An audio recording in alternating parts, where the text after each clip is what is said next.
नमस्कार साथियों, good morning. कैसे हो? तो दोस्तों, पहले क्लास चल रही थी आपकी एसी मोटर। कौन सी मोटर? AC motor. तो एसी मोटर के अंदर अपन ने पढ़ा था, क्या क्या पार्ट्स पढ़ लिए थे, क्या क्या नहीं पढ़े थे। तो आज एसी मोटर का जो मोस्ट इम्पोर्टेंट पार्ट है आज स्टार्ट हो जाएगा। तो सबसे पहले एसी मोटर।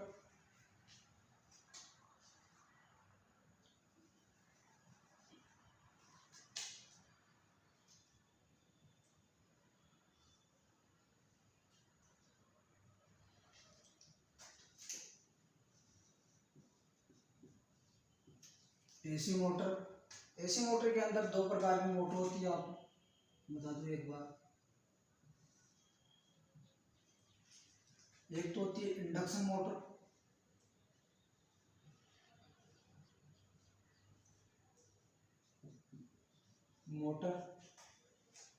दूसरी मोटर होती है दोस्तों सिंक्रोनस मोटर।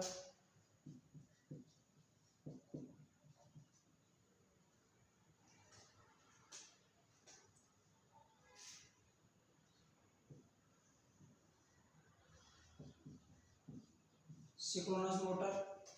अब इंडक्शन मोटर कितने प्रकार की होती है वो देखते हैं।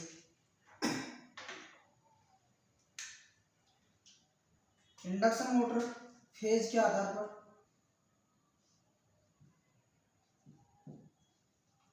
फेज के आधार पर फेज के आधार पर होती है दोस्तों दो प्रकार की। एक तो होती है थ्री फेज, दूसरी होती है सिंगल फेज। अब थ्री फेज के अंदर कौन कौन सी होती है वो भी देखेंगे अपन। सबसे पहले स्कूलर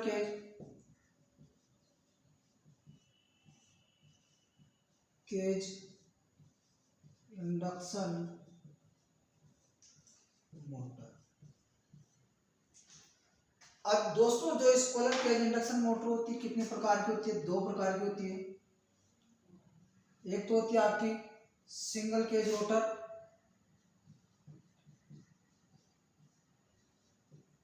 केज रोटर। दूसरी होती है दोस्तों double cage,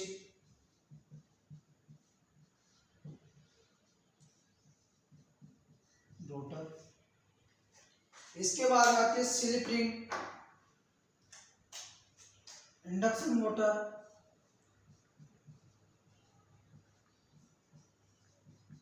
slip ring induction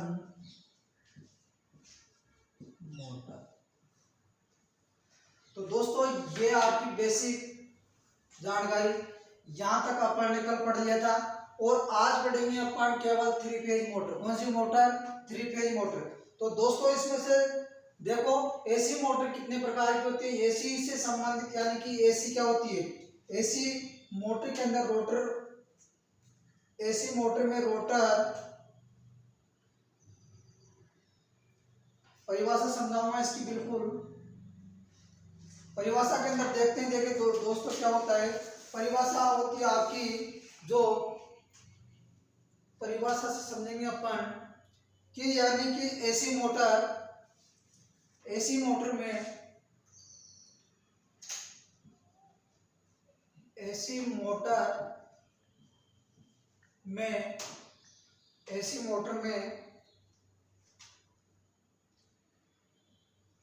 AC motor के रोटर में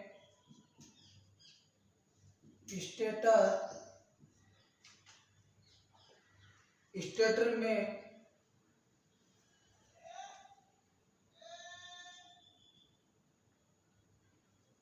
एसी मोटर में स्टेटर के द्वारा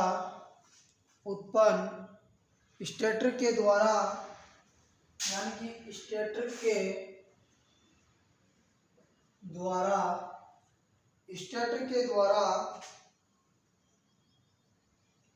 इंडक्शन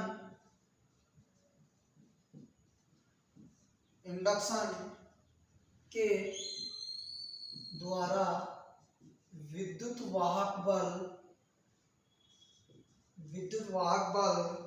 पैदा होता है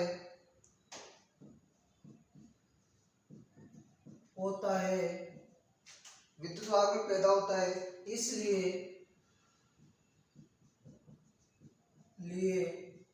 इंडक्शन मोटर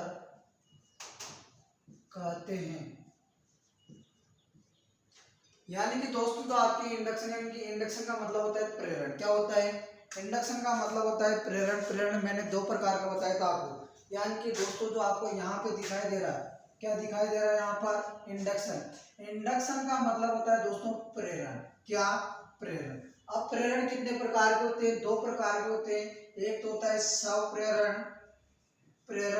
दूसरा होता है सहप्रेरण। क्या? सहप्रेरण। तो यानी कि दोस्तों एसी मोटर किस सिद्धांत पर कार्य करती है? इंडक्शन के सिद्धांत पर कार्य करती है। किस सिद्धांत पर? इंडक्शन के सिद्धांत पर कार्य करती है। और दोस्तों एसी मोटर कितने प्रकार की होती है? दो प्रकार की। कितने प्रकार की होती है? दो प्रकार की होती है। तो यानी कि दो प्रकार की होती है। एक तो होती है इंडक्शन मोटर, दूसरी होती है सिंक्रोनस मोटर। अगर इंडक्शन मोटर की बात करता हूँ दोस्तों, यानी कि प्रेरण मोटर की बात करता हूँ, तो प्रेरण मोटर फेज के आधार पर दो प्रकार की होती है। कितने आधार पर?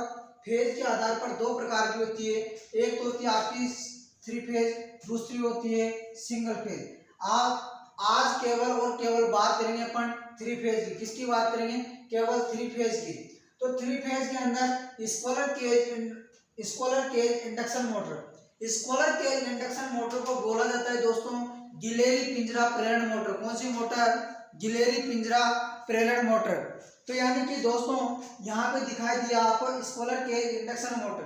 एग्जामिनर आपको इंग्लिश वर्ड में देगा स्कॉलर केज इंडक्शन मोटर। अगर नीमी वर्ड की बात करता हूं मैं, तो नीमी वर्ड के अंदर बोलेगा उसको गिलेरी पिंजरा प्रेरण मोटर। तो गिलेरी पिंजरा प्रेरण मोटर कितने प्रकार की होती है? दो प्रकार की होती है। कितने प्रकार की होती है दोस्तों? दो प्रकार की होती है। एक तो होती है सिंगल केज रोटर और दूसरी होती है डबल केज रोटर। इस मोटर की संरचना की बात आगे करेंगे अपन, इसकी बेसिक जानकारी पहले देखेंगे। उसके बाद आती है अगली मोटर आपकी स्लिप रिंग इंडक्शन मोटर। यानी कि दोस्तों स्लिप रिंग को बोला जाता है सरपण। क्या बोला जाता है? सरपण। इंडक्शन को बोला जाता है प्रेरण। तो यानी कि दोस्तों इसका नाम भी नीमी भाषा के अंदर हो गया सरपण प्रेरण मोटर। कौन सी मोटर?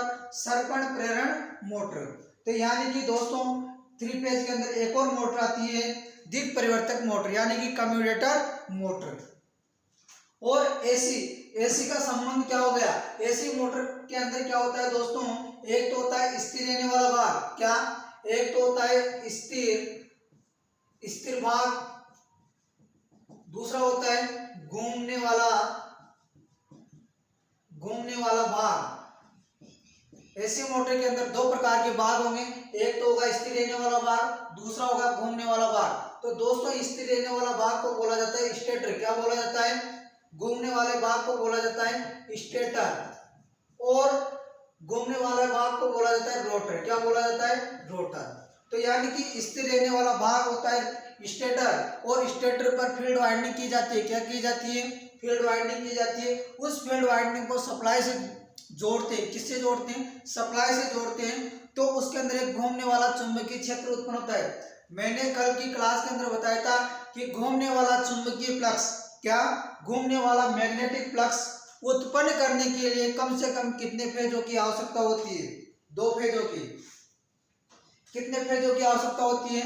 2 फेजों की। यानी कि घूमने वाला यानी रोटेट करने वाला मैग्नेट आपको प्राप्त करना है, मैग्नेट फील्ड प्राप्त करना है, तो कम से कम कितने फेजों की आवश्यकता होती है? 2 फेजों की। तो आप ऑलरेडी आपके पास में फेज की संख्या कितनी है? 3 फेज। कितनी है? 3 फेज। और 3 फेज के अंदर सप्लाई वोल्टता का मान होता है 350 से 440 वोल्ट। ठीक है। अब दोस्तों यहाँ पर क्या होता है कि जो एसी मोटर होती है, एसी मोटर के अंदर स्थिर रहने वाला भाग होता है स्टेटर, और घूमने वाला भाग होता है रोटर। स्टेटर पर जब फील्ड वाइंडिंग होती है, स्टेटर पर जो फील्ड वाइंडिंग होती है कितने डिग्री के एंगल पर की जाती है दोस्तों? 120 डिग्री के एंगल पर। कितने डिग्री के एंगल पर? 120 डिग्री के कोण पर स्थापित की जाती है। इस फील्ड वाइंडिंग को सप्लाई से कनेक्ट करते हैं, 3 फेज सप्लाई से कनेक्ट करते हैं, तो इसके अंदर एक घूमने वाला चुंबकीय यानी मैग्नेटिक फ्लक्स उत्पन्न होता है। और इंडक्शन के कारण, किसके कारण, इंडक्शन के कारण रोटर के अंदर भी क्या हो जाता है, विद्युत वाहक उत्पन्न हो जाता है और रोटर गति करना लग जाता है। तो यानी कि जो सीधी सी भाषा लैंग्वेज अपनी कि मोटर का कार्य क्या होता है कि वैद्युतिक ऊर्जा को यांत्रिक ऊर्जा में, किसमें, वैद्युतिक ऊर्जा को यांत्रिक ऊर्जा में बदलने वाली युक्ति या मशीन, वही क्या कहलाती है, मोटर कहलाती है दोस्तों। तो यहाँ पर मोटर पढ़ेंगे आज एसी और 3 फेज। कौन सी मोटर, एसी और 3 फेज। तो यहाँ तक समझ में आया होगा दोस्तों। अब आगे और बढ़ाते हैं इस टॉपिक को।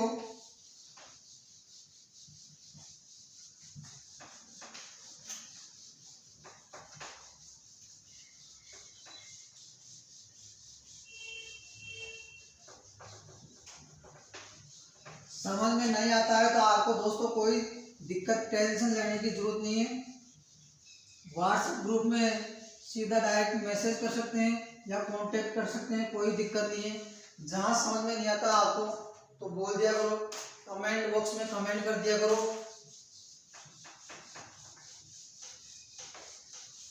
3 फेज मोटर के अंदर आपको कहीं भी दिक्कत आ जाए तो तुरंत इसका सॉल्यूशन करेंगे।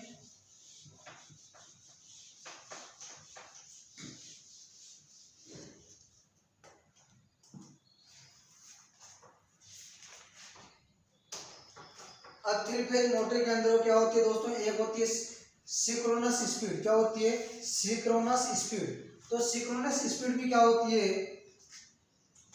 सिंक्रोनस गति।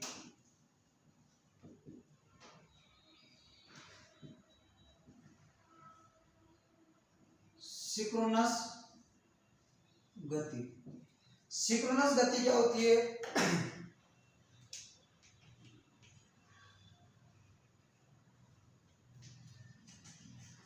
जिस कोणीय गति पर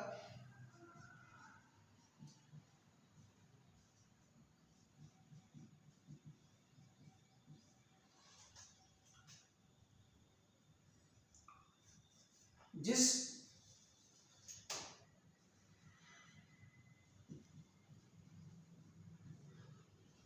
गति पर, जिस कोणीय गति पर 3 फेज इंडक्शन मोटर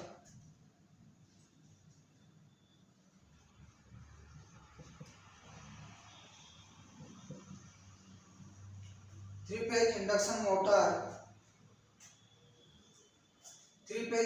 मोटर के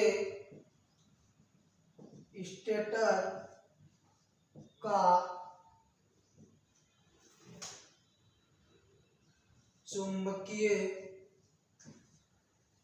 का चुंबकीय क्षेत्र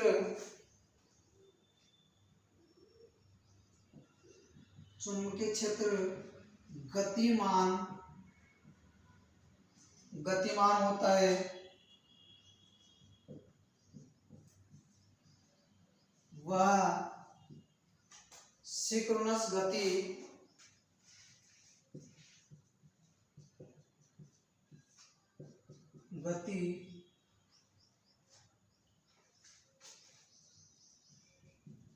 कहलाती है। तो यहां समझ में आया होगा दोस्तों, सिंक्रोनस गति क्या होती है, जिस घूर्णन गति पर 3 फेज इंडक्शन मोटर के स्टेटर का चुंबकीय क्षेत्र गतिमान होता है, वही क्या कहलाती है, सिंक्रोनस गति। यानी कि सीधी सी भाषा के अंदर दोस्तों आपका जो मोटर होता है, क्या होता है, मोटर या आपकी मोटर है, और मोटर का स्थिर रहने वाला भाग क्या कहलाता है दोस्तों, स्थिर रहने वाला भाग क्या कहलाता है दोस्तों, स्टेटर। क्या कहलाता है, स्टेटर। तो यानी कि जहां पर ये रोटर दिखाई दे रहा है आपको,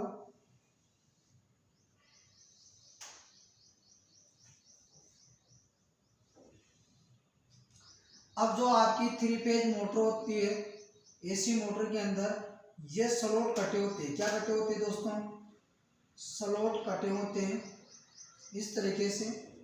इन स्लॉटों के मध्य वाइंडिंग करते हैं। क्या करते हैं दोस्तों, वाइंडिंग करते हैं। इन स्लॉटों में वाइंडिंग करेंगे अपन, जैसे कि इस तरीके से वाइंडिंग होती है।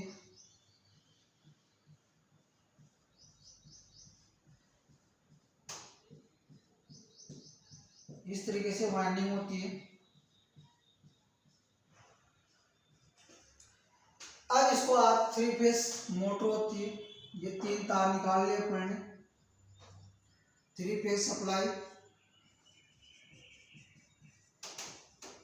3 फेस सप्लाई 440 वोल्ट। घूमने वाला फ्लक्स उत्पन्न करने के लिए कितने फेजों की आवश्यकता होती है? कम से कम 2 फेजों की आवश्यकता होती है। तो यहाँ पर आपके पास में 3 फेज सप्लाई, 3 फेज सप्लाई से किसको कनेक्ट कर लिया अपन ने? 3 फेज मोटर को। किस मोटर को? 3 फेज मोटर को सप्लाई दे दिया। तो इसके अंदर क्या होगा? जो फील्ड वाइंडिंग होती है दोस्तों, फील्ड वाइंडिंग के अंदर क्या बनेगा? Magnetic flux. क्या बनेगा? मैग्नेटिक फ्लक्स बन गया।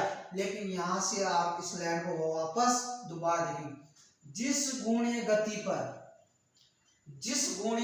पर 3 फेज इंडक्शन मोटर के स्टेटर, यहाँ क्या दिखाई दे रहा है आपको? स्टेटर, यानी कि यह आपका है स्थिर रहने वाला भाग। कौन सा भाग? स्थिर रहने वाला भाग। स्थिर रहने वाला भाग उसको बोला जाता है दोस्तों, क्या बोला जाता है? स्टेटर। क्या बोला जाता है? स्टेटर। तो यानी कि जिस गुणीय गति पर 3 फेज इंडक्शन मोटर के स्टेटर का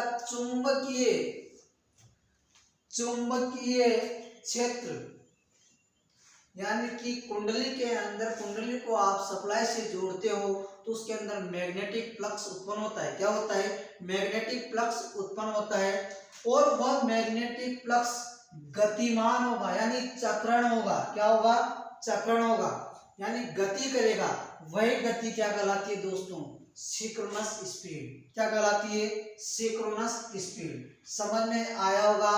यानी कि सिंक्रोनस गति को निम्नी भाषा के अंदर बोला जाता है दोस्तों तुल्यकालिक गति। तुल्यकालिक गति।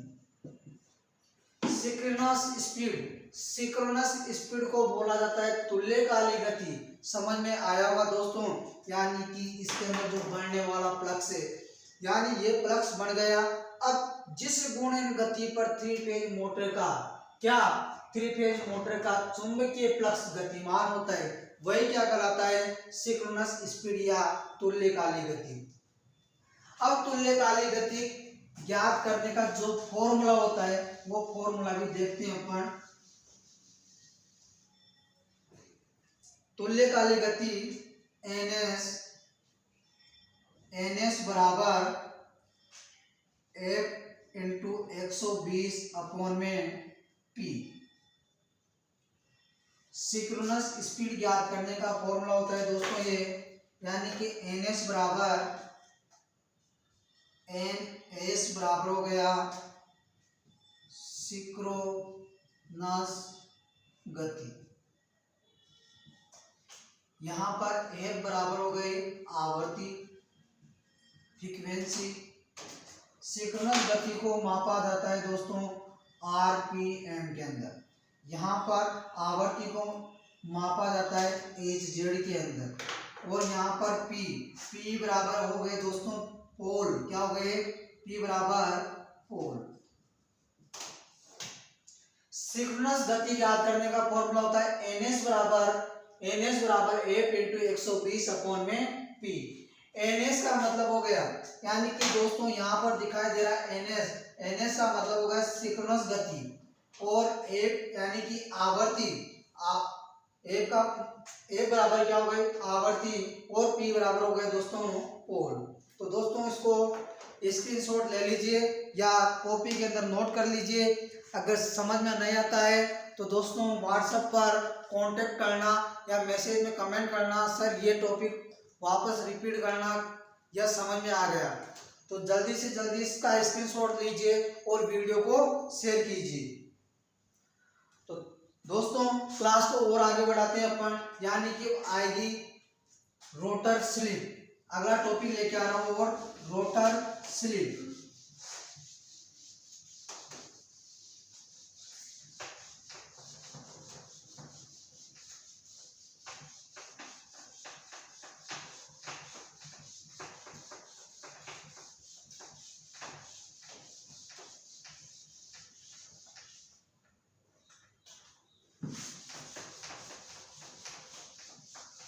बस आप जुड़े रहिए। जहाँ भी दिक्कत आती है दोस्तों कोई दिक्कत नहीं है, मैसेज कमेंट बॉक्स में मैसेज करना, प्रॉपर सॉल्यूशन करेंगे इसका।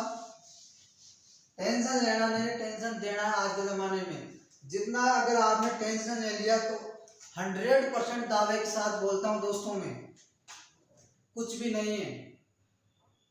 जमाना ऐसा आ गया कि टेंशन लेना नहीं है, टेंशन देना अगले वाले को। बस उसका हो दिमाग खराब अपना नहीं बस।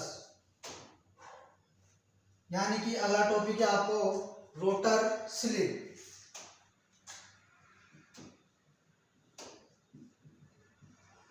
रोटर स्लिप, रोटर स्लिप यानी कि एनएस व एनआर का अंतर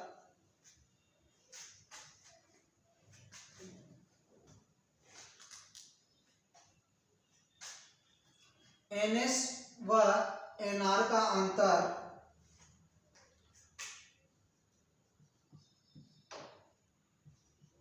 रोटर स्लिप कहलाती है।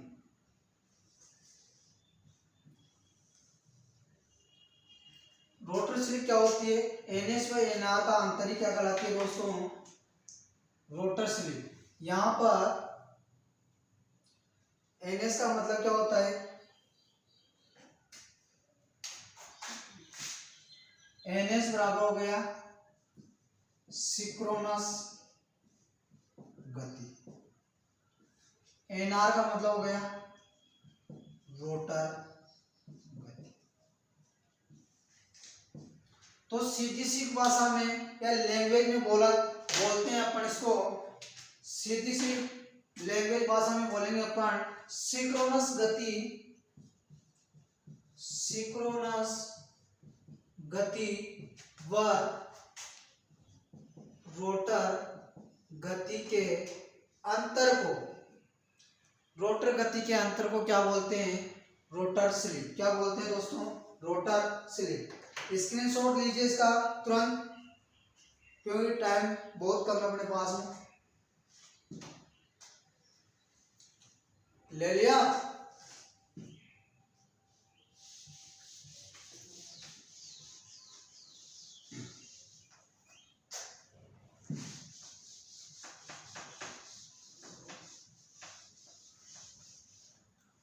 इसके बाद में आती है दोस्तों अंशीय स्लिप। क्या आती है? अंशीय स्लिप।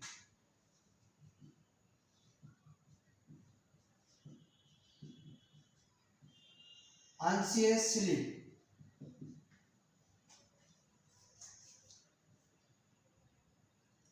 अंशीय स्लिप को यानी कि स्लिप को अंश के रूप में व्यक्त किया जाता है, वही क्या कहलाता है? अंशीय स्लिप।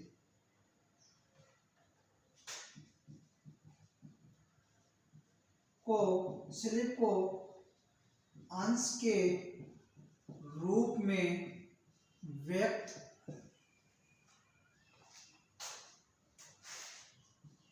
किया जाता है, वह अंशीय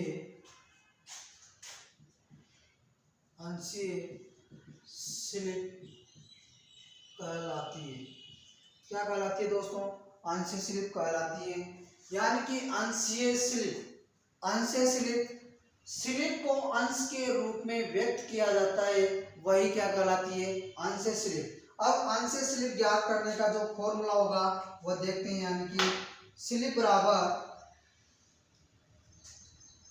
बराबर एनएस माइनस एनआर अपॉन में एनएस इंटू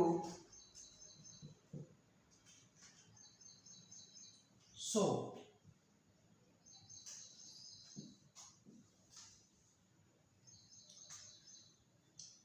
यहां सभी को पता होगा एस का मान हो गया स्लिप,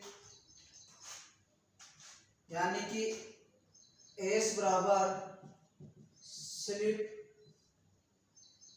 एनएस बराबर सिंक्रोनस गति और एनआर बराबर रोटर गति। ठीक है दोस्तों, समझ में आया होगा। अगला है प्रतिशत स्लिप। प्रतिशत स्लिप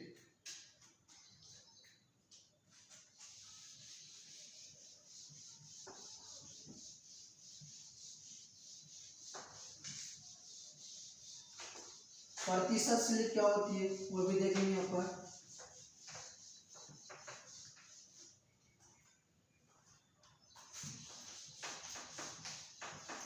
आज अपन जितने भी ये नॉर्मल चीजें देखेंगे, कल न्यूमेरिकल कराऊंगा दोस्तों।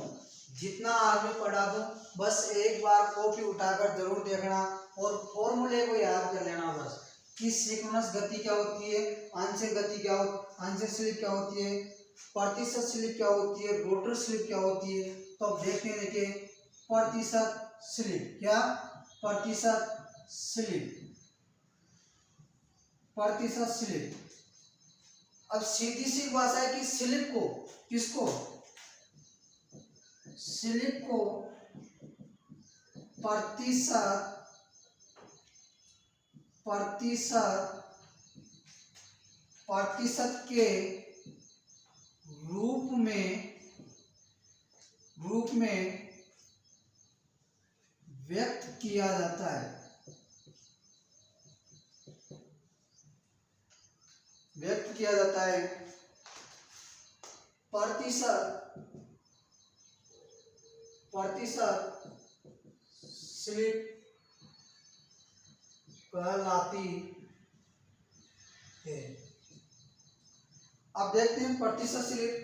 स्लिप को प्रतिशत के रूप में व्यक्त किया जाता है, वही क्या कहलाती है दोस्तों, प्रतिशत स्लिप।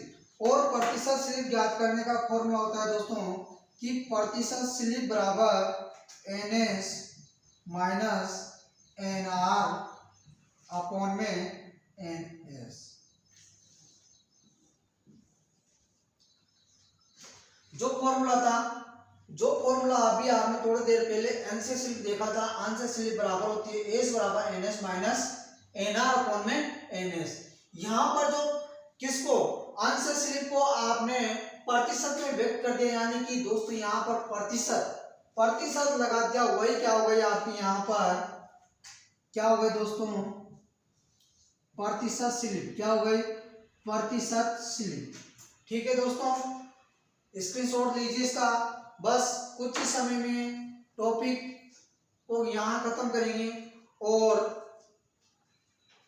नेक्स्ट क्लास नेक्स्ट दिन होगी, यानी कि अगले दिन या आने वाले दिन में होगी, अगली तारीख को।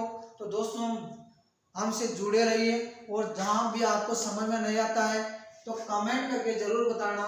व्हाट्सएप नंबर जो कॉलेज आईडी के उसी पे करना दोस्तों। और आपको कोई समस्या होती है तो जरूर बताना। थैंक यू, धन्यवाद दोस्तों। और वीडियो को ज़्यादा से ज़्यादा शेयर करना है, लाइक करना है। थैंक यू, धन्यवाद दोस्तों।